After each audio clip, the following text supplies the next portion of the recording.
This is the Outfall. This is the Outfall. This is the Outfall, where water, infrastructure, and untold stories meet. The year was 1964. Four paddlers, Al Barrett, Hugh Caldwell, Bunny Johns, and Fritz Orr, stood at the Highway 76 bridge. The air was crisp.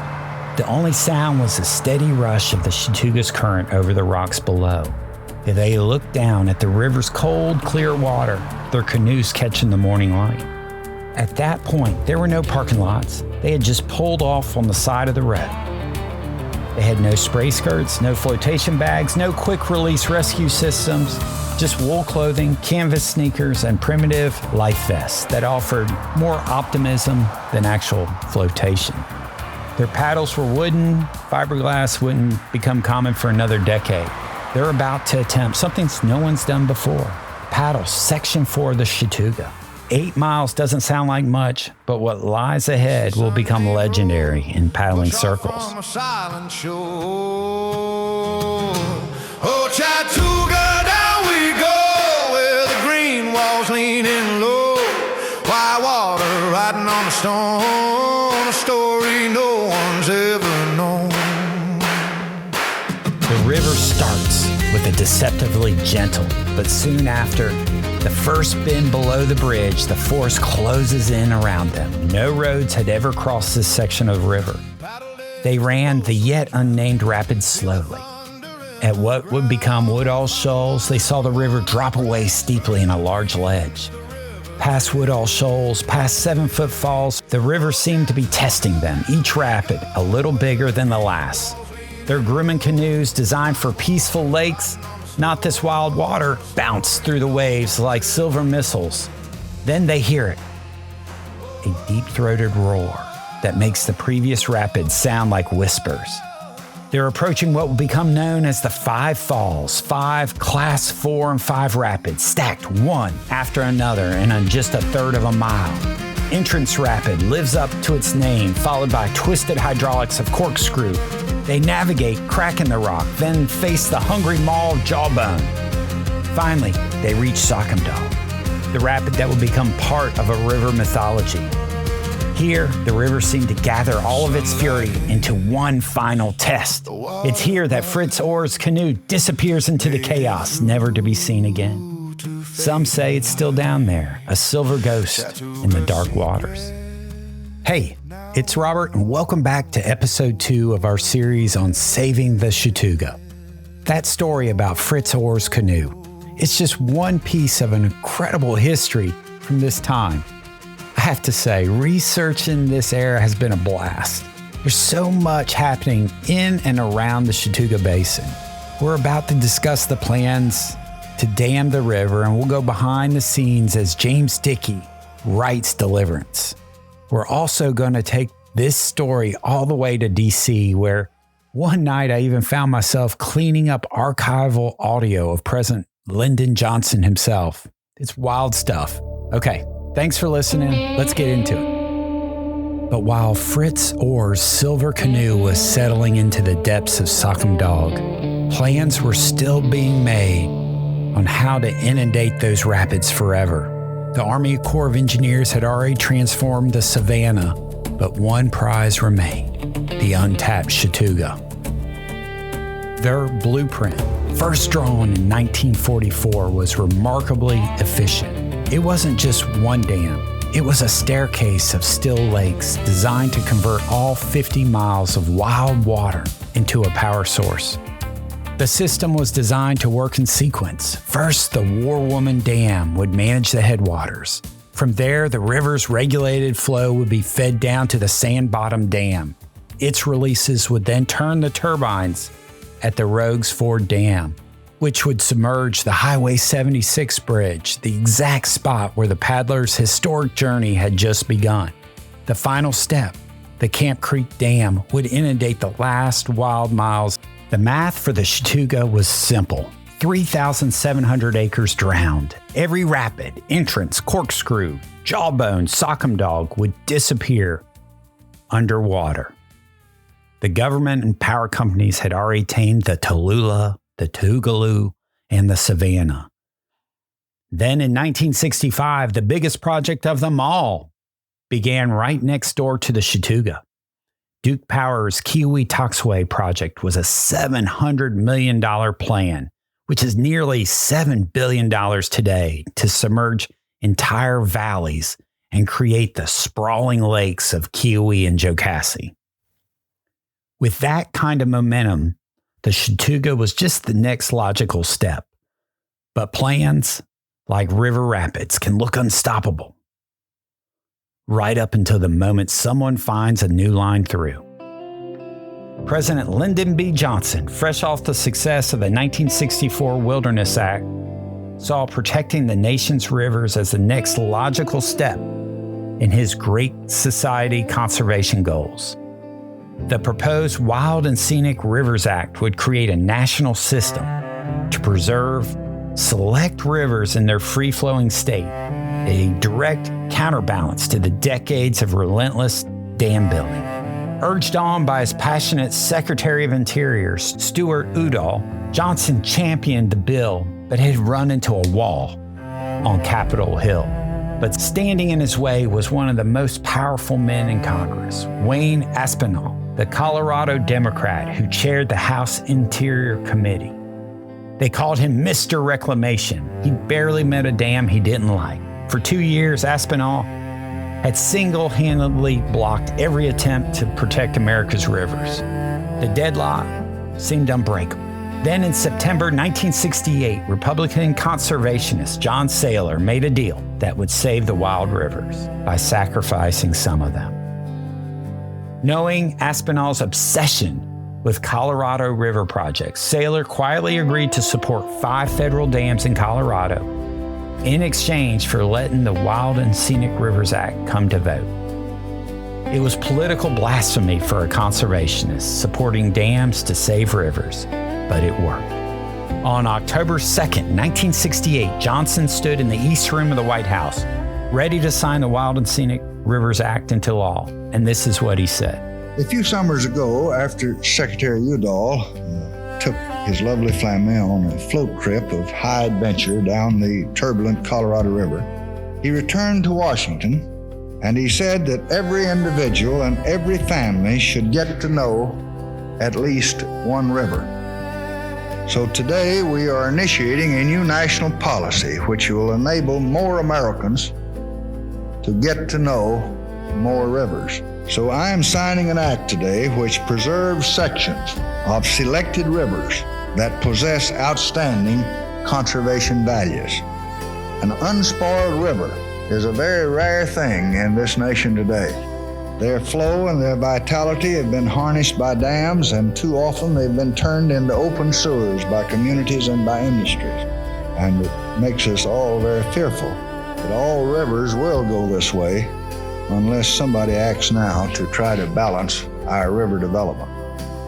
So, we are establishing a national wild and scenic river system, which will complement our river development with a policy to preserve sections of selected rivers in their free-flowing conditions, to protect their water quality, and to protect other vital conservation values. The National Wild and Scenic Rivers System Act will give immediate protection to portions of 8 rivers and a ribbon of land along each river bank. The Act further names 27 rivers as potential additions to the Wild and Scenic River System sometimes in the future.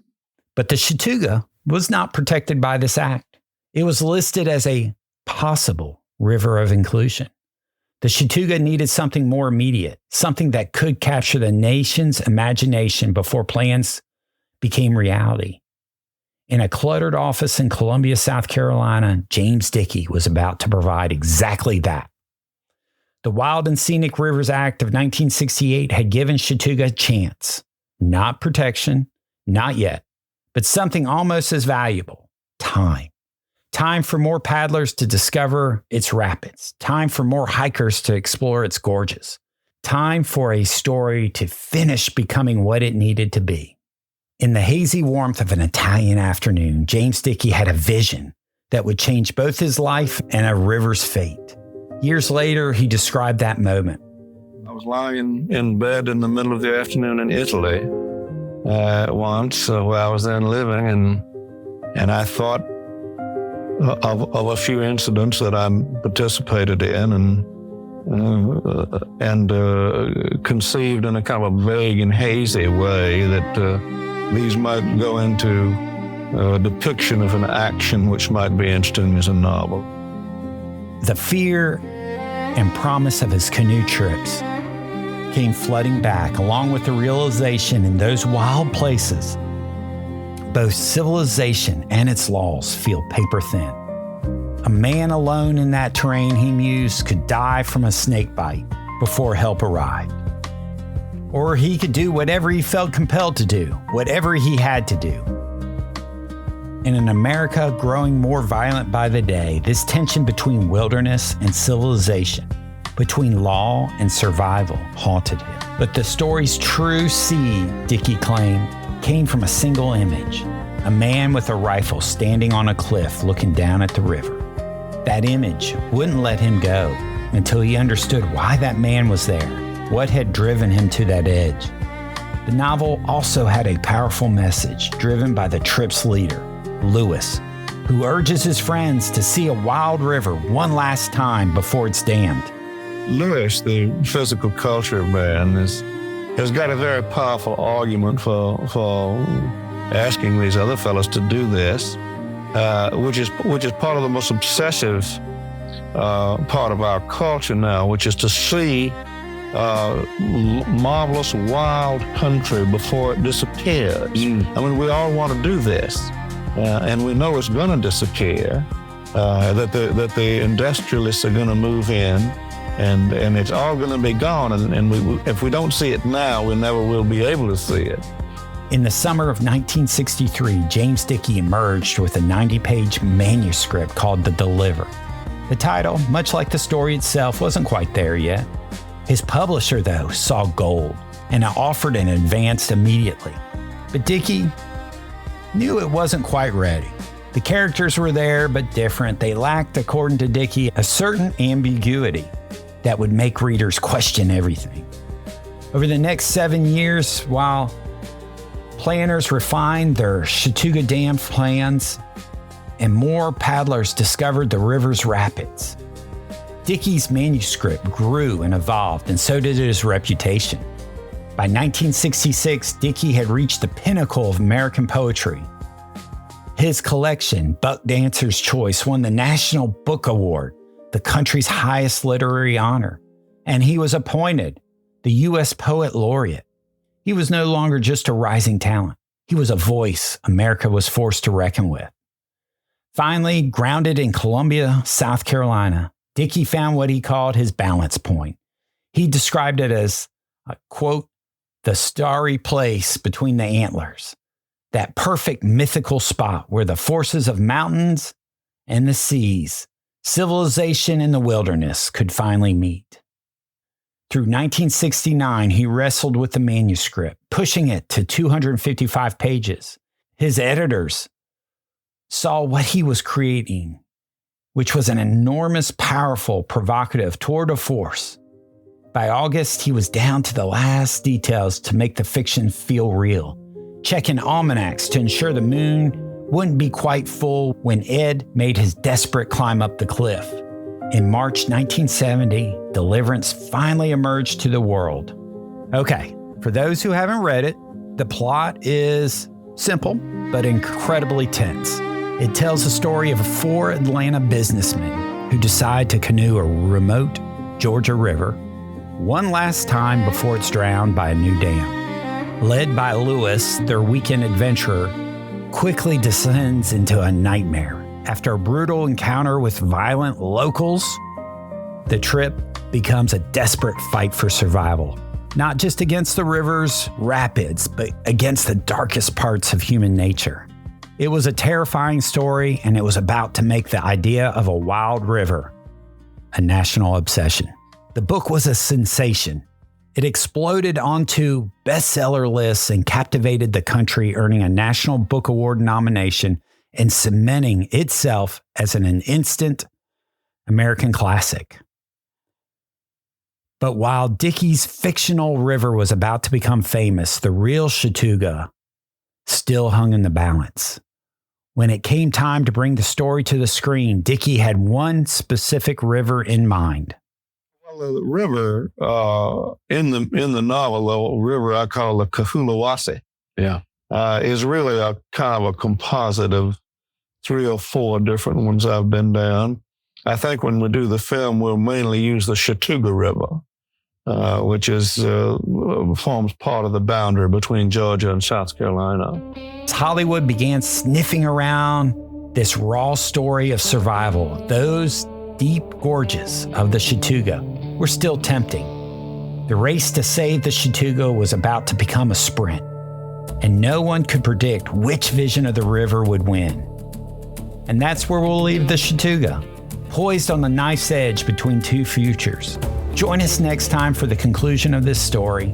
We'll take you into the chaotic movie set of Deliverance to see how a Hollywood blockbuster sealed the river's fame. We'll meet a young Georgia governor, a future president who paddled the Chattooga and became its unexpected champion. And we'll witness the final political battle that changed the river's fate forever.